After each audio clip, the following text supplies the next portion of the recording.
നിന്റെ കഥ കേൾക്കാൻ ആർക്കും താല്പര്യം കാണില്ല. നീ ജയിക്കുന്നത് വരെ. ഇതെന്താ പറ്റിയേ? ഞാൻ ഇന്ന് മറ്റേ തലശ്ശേരി പോയിട്ട് വരുമ്പോൾ എണ്ണയടിച്ച് വരുന്ന സമയത്ത് മറ്റേതില്ല കുട്ടിമാക്കോലേ അവിടെ ഒരു ഇടുങ്ങിയ റോഡുണ്ടായിരുന്നു. ലോറിക്കാരെ പരമാവധി സൈഡ് കൊടുത്തില്ല. ലോറിക്കാരൻ മറ്റെങ്ങനെ ഓണടിച്ചുകൊണ്ട് വന്നു. അല്ലാണ്ട് ഓണടിച്ചിട്ട് മറ്റെങ്ങനെ വരുന്നവരും ഞാൻ പരമാവധി സൈഡ് കൊടുത്തു. പക്ഷേ അയാൾക്ക് കിട്ടിയില്ല. വളച്ചിട്ട് ബേക്ക് വന്ന് അടിച്ച് ടയറിൻ്റെ മുകളിലാണ് മെയിനായിട്ട് കയറി. അതിൻ്റെ അലോയിൻ്റെ പോകണം. അലോയിൻ്റെ ഇതായി ഇവിടെ ടയർ പൊട്ടി. മൊത്തം അടങ്ങി വന്നു. ക്ലിപ്പെല്ലാം മൊത്തം പൊട്ടിയില്ല.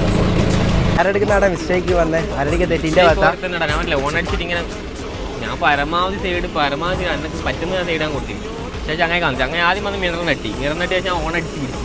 ഒന്നും കേൾക്കുന്നില്ല. എന്നിട്ട് നേരെ വന്ന് ബേക്കിലേക്ക് അങ്ങ് കയറ്റി വിട്ടു. മുമ്പ് ലോറിക്കാരെ ഓണടിച്ച് നിർത്തുന്ന സമയത്ത് വന്ന് നിൽക്കുന്നു. അത് പരിപാടി തന്നെ കളിച്ചത്. അത് മാത്രമല്ല വിഷയക്കാരോട് ചോദിച്ചാൽ അവർ 30-35 ഉറുപ്പ് എന്തായാലും പണിയാവും. അങ്ങനെ അപ്പോൾ ഒരു ഡ്രൈവേഴ്സ് അല്ലേ, തമിഴ്നാട്ടിൽ നിന്ന് വരുന്നേറ്റാ. ഇപ്പം നമ്മളെ നാട്ടിലൊന്നും നമ്മൾ പിന്നെ അവരെ ഇതാക്കാൻ പാടില്ല, ചെയ്യാൻ പാടില്ല. അതുകൊണ്ട് ഞാൻ സങ്കടം പറച്ചിലും കേട്ട് ഞാൻ അങ്ങ് വിട്ട്. പ്രശ്നമില്ലാന്ന് വെച്ചാൽ അതുമാത്രം നമ്മൾ ആദ്യം തക്കിയല്ല. നമ്മളെ സമയം മോശം.